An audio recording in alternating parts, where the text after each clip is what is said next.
Os destaques da semana entre os julgamentos do plenário do Supremo Tribunal Federal, aqui na TV Justiça. Plenárias, está começando.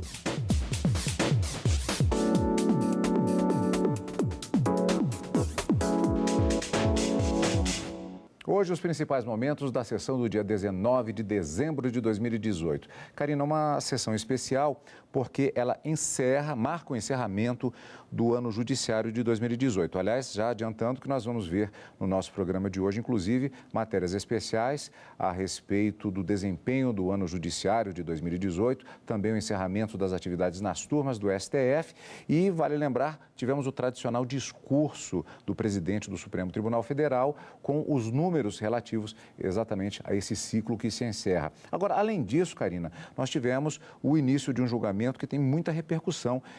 Não foi finalizado, houve um pedido de vista do ministro Dias Toffoli, mas é um julgamento que está suscitando muitos argumentos já apresentados no plenário do STF. Exatamente. Esse recurso extraordinário com repercussão geral reconhecida, na verdade, ele foi iniciado em abril deste ano e retomado essa semana com o voto vista do ministro Alexandre de Moraes, que acabou seguindo o mesmo voto do ministro Marco Aurélio, relator, que negava provimento a esse recurso extraordinário, no que foi seguido também pelo voto do ministro Luiz Fux, abrindo já uma divergência em relação ao voto do ministro Marco Aurélio, votando o ministro Edson Fachin e outros ministros que o seguiram. Mas nessa discussão desse recurso extraordinário, que acabou tomando a maior parte do tempo dos julgamentos realizados nessa data de 19 de dezembro, encerrando, como você disse, esse ano judiciário, a grande discussão aqui é saber exatamente quais são os limites do inciso 16 do artigo 5º da Constituição, que estabelece um direito fundamental de todo cidadão,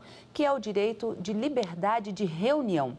O direito de reunir-se, Cadu, às vezes as pessoas pensam assim, é uma reunião que eu vou fazer com os meus amigos, mas na verdade essa reunião do inciso 16 trata-se daquele direito das pessoas se reunirem pacificamente em locais públicos para uma manifestação em público, uma passeata, uma carreata ou mesmo uma marcha para dar o seu grito, para exercitar a sua democracia e fazer valer ali esse seu direito de liberdade de reunião. E o inciso 16 do artigo 5º estabelece que para que seja exercitado esse direito, essa liberdade de reunião, é preciso que ela seja pacífica, sem a utilização de armas, em locais públicos. Não precisa de autorização da autoridade pública, mas é necessário, diz o inciso, que haja uma comunicação prévia à autoridade competente para que essa marcha, para que esse direito de reunião seja exercitado. E aqui, no caso concreto, o que se discute é uma marcha que teria sido realizada contra a transposição do Rio São Francisco em uma ponte que liga o estado de Alagoas e Sergipe e que teria sido interditada por conta dessa marcha, descumprindo uma decisão da Justiça em que a União já tinha conseguido uma liminar para que não fosse interrompido o tráfego nessa ponte, que é de muito movimento. E em razão dessa liminar descumprida, veio uma aplicação de multa e o recurso extraordinário aqui no Supremo Tribunal Federal, questionando essa necessidade desse aviso prévio ou não e se esse direito de liberdade de reunião seria imprescindível que houvesse efetivamente esse aviso prévio para se manter. Então, é contra essa decisão do TRF da 5ª Região e em razão desse descumprimento e aplicação de multa que o recurso extraordinário está sendo discutido e os ministros se manifestando aqui no sentido, 3 ministros já entendendo que é preciso sim esse aviso prévio e, portanto, negando o provimento, mantendo a decisão, aplicando a multa, e outros ministros entendendo que essa liberdade vem ao encontro da democracia e que não poderia sofrer restrições por não ser um direito absoluto e, nesse sentido, acompanhando a divergência aberta pelo ministro Edson Fachin, 5 ministros já votaram e 3 com o ministro Marco Aurélio, ministro Luiz Fux e ministro Alexandre de Moraes, negando o provimento, mantendo a decisão do TRF da 5ª Região. Ao contrário dessa última sessão em que nós temos normalmente esse discurso do presidente, não é, Cadu? A gente que acompanha já há bastante tempo essa finalização do ano judiciário, o início dos trabalhos, depois desse período de recesso forense e depois das férias dos ministros, em janeiro, Por dia 1º de fevereiro já está agendada a retomada dos trabalhos aqui no Supremo Tribunal Federal, quando então já está marcada para o dia 1º de fevereiro a sessão solene de reabertura dos trabalhos judiciários aqui na Suprema Corte. E aí essa sessão solene, ao contrário dessa última que foi realizada, não se trata de uma sessão jurisdicional, é uma sessão solene apenas de abertura, não há julgamento de processos. Mas esse assunto a gente deixa um pouco mais para frente para a gente comentar. E só para reforçar também, Karina, ainda em relação a essa questão das perspectivas para 2019, que é algo muito comentado exatamente nesse período, uma novidade também é com relação às pautas das sessões plenárias do Supremo Tribunal Federal, que já estão divulgadas para o primeiro semestre do ano de 2019. Uma forma de racionalização dos trabalhos que a cada ano vai sendo implementada. Nesse caso, por exemplo, é justamente essa intenção de já se saber quais os processos que serão julgados ao longo do primeiro semestre do ano de 2019. Mas vamos, portanto, para a última sessão plenária do ano judiciário. Os ministros retomaram, como já disse a Karina, o julgamento do recurso extraordinário, no qual se discute a exigência de aviso prévio à autoridade competente como pressuposto para o legítimo exercício da liberdade de reunião previsto na Constituição Federal. Vamos entender primeiramente do que se trata este assunto na reportagem de Gabriel Seafrei. O direito de manifestação é previsto no artigo 5º da Constituição Federal. Ele estabelece que as manifestações pacíficas, sem armas, são livres, não dependem de autorização, porém não podem ser realizadas nos mesmos locais de outras que já foram marcadas anteriormente. Outra obrigação dos organizadores é avisar as autoridades com antecedência.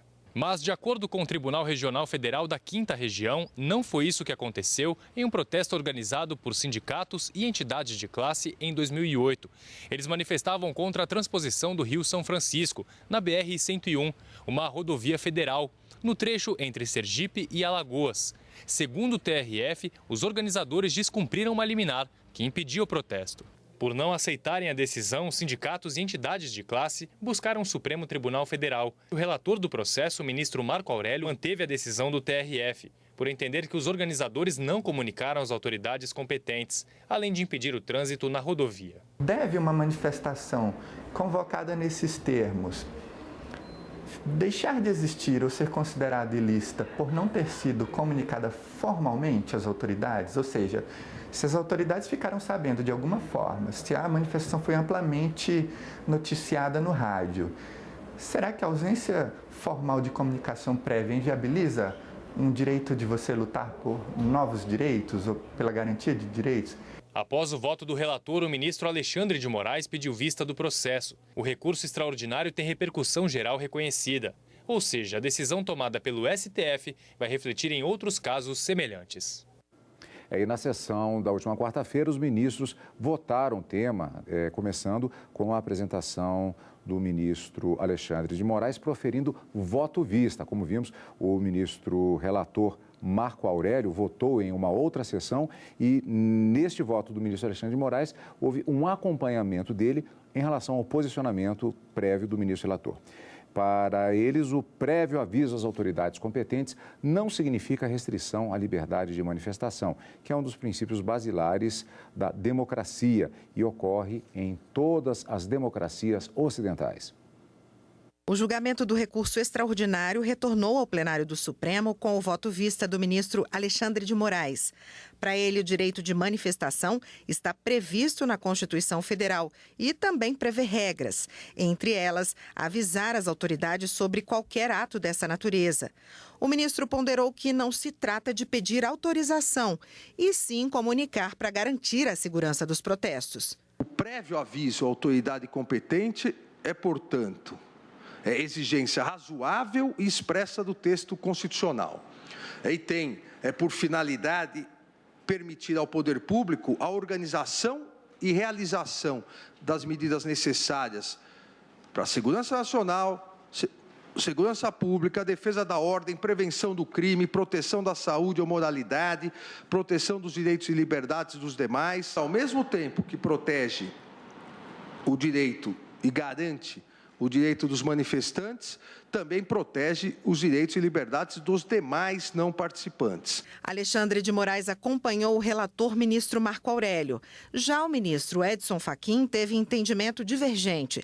Segundo ele, as autoridades não podem intervir no direito de manifestação. Não há autorização prévia, o único sentido que, com todas as vênias, reputo possível dessa expressão para exigência de aviso prévio, é precisamente de permitir que o poder público zele para que o exercício do direito se dê de forma pacífica e que não frustre outra reunião no mesmo local. Manifestações espontâneas não estão proibidas nem pelo texto constitucional, nem pelos tratados de direitos humanos. Assim, a inexistência de notificação não torna ipso facto ilegal a própria reunião.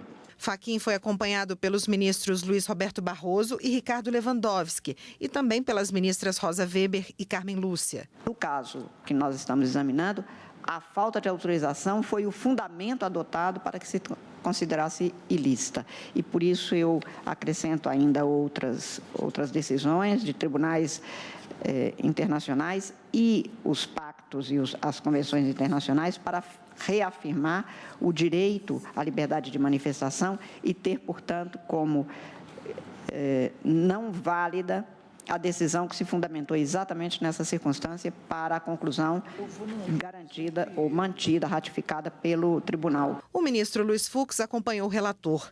Já o presidente da Corte, ministro Dias Toffoli, pediu vista do processo. O caso chegou ao Supremo depois de uma decisão do Tribunal Regional Federal da 5ª Região, que condenou entidades sindicais a pagarem multa por descumprirem liminar que impedia um protesto em 2008.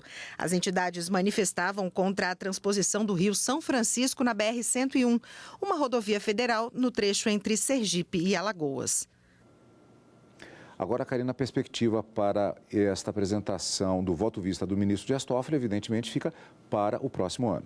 Exatamente, o ministro Dias Toffoli, agora no finalzinho, no apagar das luzes de 2018, ele publicou já a pauta de julgamentos, pelo menos para o primeiro semestre, mas no segundo semestre também já tem alguns processos agendados para julgamento no plenário do Supremo Tribunal Federal. Eu acredito que para a agenda do segundo semestre, alguns outros processos devam ingressar e é possível que esse também entre para a retomada de julgamentos. Mas quem decide e define a pauta de julgamentos é o presidente da Suprema Corte. Então, teremos que aguardar se o ministro Dias Toffoli fará alguma inserção nesse julgamento, trazendo essa discussão novamente ao plenário com o seu voto vista. Teremos que aguardar. E vale lembrar, Karina, que como você bem disse, é um arbítrio que existe por parte da presidência do Supremo Tribunal Federal. Mesmo esta pauta divulgada para julgamentos do primeiro semestre, ela eventualmente pode ser modificada, acrescentando-se processos para julgamento, como até acompanhando sempre aqui, existe até a possibilidade de que, por uma série de questões que envolvem a realidade de todos os processos, às vezes um processo é retirado, passa-se para o dia seguinte, isso é perfeitamente normal. Como você disse, vamos esperar para ver o que vai acontecer lá neste ano de 2019. E no próximo bloco, nós vamos saber quais foram os números divulgados a respeito da atuação do Poder Judiciário no ano de 2018. Logo depois do intervalo, aqui no Plenárias.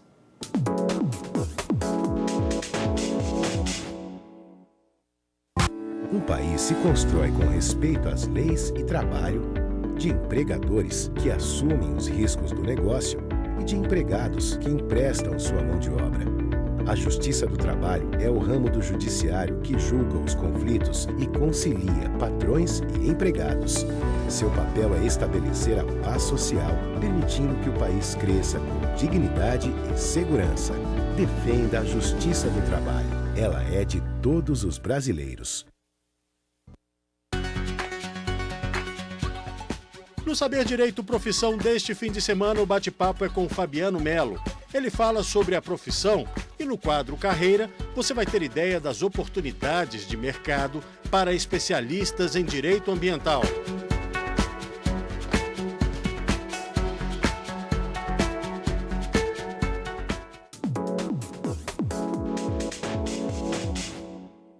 Estamos de volta com o Plenárias. No nosso programa de hoje, última semana dos trabalhos do ano judiciário de 2018, nós vamos conferir como foram também as últimas sessões do ano nas turmas do Supremo Tribunal Federal. A segunda turma do STF encerrou o ano com mais de 4.000 processos julgados. Os ministros destacaram um importante trabalho da turma para a sociedade brasileira. A segunda turma divulgou nesta terça-feira o balanço dos processos julgados em 2018. A turma realizou 40 sessões presenciais e mais 42 virtuais. Foram julgados 4.149 processos. Dos pedidos de habeas corpus levados a julgamento, 24% foram concedidos. A turma também julgou ações penais e inquéritos, destes alguns ligados à Operação Lava Jato. Na última sessão deste ano, o ministro Celso de Mello aproveitou para falar sobre o trabalho da segunda turma. Ele destacou o zelo do ministro Ricardo Lewandowski à frente da presidência da turma e desejou um próximo ano proveitoso. Foi um ano longo, não é? Houve uma troca na presidência da corte e, afinal, estamos nos preparando para um novo período, não é? Onde certamente serão muito grandes os desafios que esta corte vai enfrentar, como tem ocorrido, não é?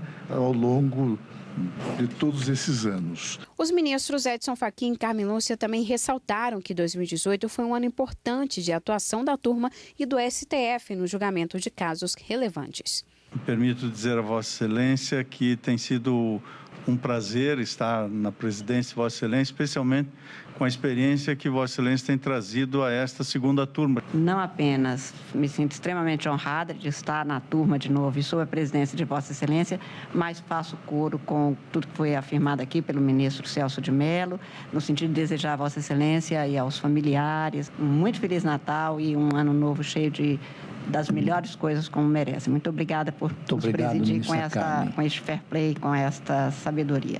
O representante da Defensoria Pública da União relembrou a decisão inédita da turma de fevereiro, que concedeu prisão domiciliar a mães presas por tráfico.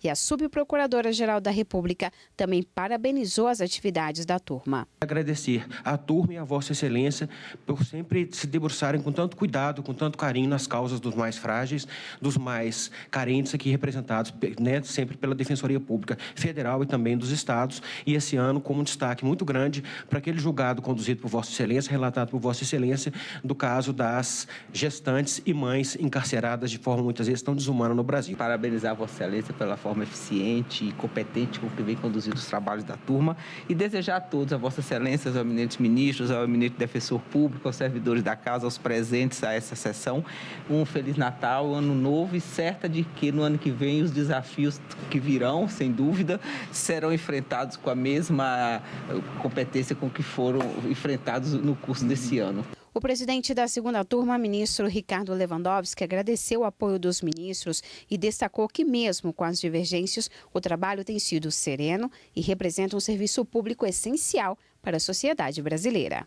Nós aqui discutimos de maneira aberta, franca, muitas vezes com dissensos bastante agudos, mas nós procuramos atingir sempre o consenso e, como diz o nosso vice-decano, o colegiado é o somatório de diferenças e nós sempre, nesta somatória, procuramos atingir o bem comum e tenho certeza que atingimos esse bem comum. Vamos conferir também como foi a sessão plenária da primeira turma do Supremo Tribunal Federal, que decidiu absolver um homem que tinha sido condenado por estupro apenas com o reconhecimento da vítima. Por maioria, os ministros entenderam que a palavra da vítima não pode prevalecer sobre as provas do processo. Segundo a Defensoria Pública do Rio Grande do Sul, houve erro judiciário na condenação porque a perícia técnica não encontrou o DNA do acusado na cena do crime, mas o sangue de outro acusado. A primeira turma também manteve preso o empresário condenado no processo que apurou o desvio de recursos públicos na construção do Fórum Trabalhista de São Paulo. O caso é considerado um dos maiores crimes de corrupção do país, o desvio de quase 170 milhões de reais da construção do TRT de São Paulo. O empresário José Eduardo Correia Teixeira Ferraz foi condenado a 22 anos e 4 meses de prisão por vários crimes, como estelionato e corrupção ativa. Ele era sócio da construtora Incal, envolvida no desvio de dinheiro. Numa decisão liminar, o relator do caso, o ministro Marco Aurélio, já havia determinado a soltura do réu até o julgamento final. Nesta terça-feira, o ministro reafirmou a decisão. Implementei a medida cauteladora e é essa medida cauteladora que estou tornando agora definitiva para aguardar-se no tocante ao paciente o trânsito em julgado. Mas os outros ministros divergiram do relator e votaram por manter o empresário na prisão até o julgamento definitivo. Não entendo que seja caso de concessão de ofício, porque a condenação em segunda instância, a condenação da qual tanto o recurso especial quanto o extraordinário não foram conhecidos na origem, como o próprio advogado ressaltou, há um agravo em relação à defesa, e já me posicionei pela possibilidade da execução após a decisão de segunda instância. Os ministros também julgaram o caso do médico do Rio de Janeiro, João Luiz Ferreira Costa. Ele foi denunciado por falsidade ideológica junto com outros 36 acusados.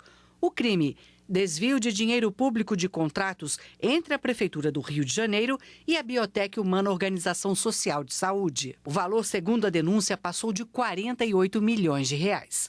O relator, ministro Marco Aurélio, havia substituído a prisão por medidas cautelares e confirmou a decisão nessa sessão da primeira turma. Comparecimento periódico ao juiz e proibição de ausentar-se o paciente da comarca e do país e com entrega do passaporte. Os demais ministros seguiram o relator, estendendo a decisão para os outros 27 envolvidos no caso. E os fatos se deram há mais de 8 anos atrás. E foram medidas cautelares que já cumpriram a sua finalidade. Não houve uma individualização, uma razoabilidade. E também, como destacou o eminente ministro Luiz Fux, os fatos foram em 2011. Então, e a cautelar foi em 2017. Então, já há mais de um ano sem que houvesse qualquer prejuízo à instrução processual. Estas foram as sessões das turmas do Supremo Tribunal Federal. Como vimos no primeiro bloco, tivemos a última sessão plenária também nesta quarta-feira, fechando o ano de 2018 e dando início ao recesso do Judiciário. As sessões serão retomadas em 1º de fevereiro do ano que vem, como já adiantou inclusive a Karina. O presidente do Supremo Tribunal Federal e do Conselho Nacional de Justiça, ministro Dias Toffoli, ele adiantou temas importantes que estarão na pauta de 2019. A prisão após condenação em segunda instância, no dia 10 de abril, e a descriminalização do uso da maconha, no dia 5 de junho. O ministro divulgou também um balanço das atividades do tribunal nos últimos 3 meses. O acervo do STF conta atualmente com 38.500 processos, a maioria recursos extraordinários e habeas corpus. Do total, 1.107 estão prontos para julgamento. Nos últimos 3 meses, os ministros julgaram 168 processos, uma média de 7 por dia. A Suprema Corte reconheceu, por exemplo, que é livre a manifestação em universidades e julgou que é crime fugir do local de um acidente. Sem dúvida nenhuma, em todo o mundo, a Suprema Corte que mais decide, que mais julga, que mais analisa processo. O presidente do STF também divulgou dados da comunicação. A TV Justiça exibiu 4.000 programas e 1.600 matérias jornalísticas. Já na Rádio Justiça foram 10.700 matérias. O Twitter do STF teve 12.100.000 visualizações. O ministro Dias Toffoli também divulgou um balanço do Conselho Nacional de Justiça. Foram julgados 89% dos casos pautados. Foram 6 sessões presenciais, com 109 processos pautados, 66 julgados, 6 sessões virtuais, com 157 processos julgados. E na última sessão plenária de 2018, o presidente do Supremo Tribunal Federal fez o tradicional discurso com os dados sobre o balanço do Poder Judiciário neste ano que termina. Até o dia 18 de dezembro de 2018, foram recebidos no distribuidor do tribunal 100.437 processos. sendo 20.293 originários, o que corresponde a 20,2%, e 80.144 recursais, o que implica em 79,8%. 42.270 processos foram registrados à presidência, o que significa 43,6% deles, e 54.611 distribuídos a vossas excelências, significando 56,4%. 124.975 decisões foram proferidas no período. 124.975 decisões proferidas no período, sendo 110.467 decisões monocráticas, 88,4%, e 14.508 decisões colegiadas, 11,6%. Em 2018, foram incluídos no plenário virtual 43 novos temas, dos quais 32 tiveram repercussão geral reconhecida e 11 negada. Dentre os 32 temas com repercussão geral reconhecida, em 4 deles houve reafirmação de jurisprudência. 27 processos de repercussão geral com mérito julgado, com mais de 88.300 processos aptos a serem resolvidos pelas instâncias de origem. E atualizado até a data de hoje, nós tivemos 128 sessões plenárias, sendo 3 delas sessões solenes, 83 presenciais, 42 virtuais, com 3.239 processos julgados. Total de 11.246 processos julgados nas turmas, sendo 2.368 em sessões presenciais e 8.878 em sessões virtuais.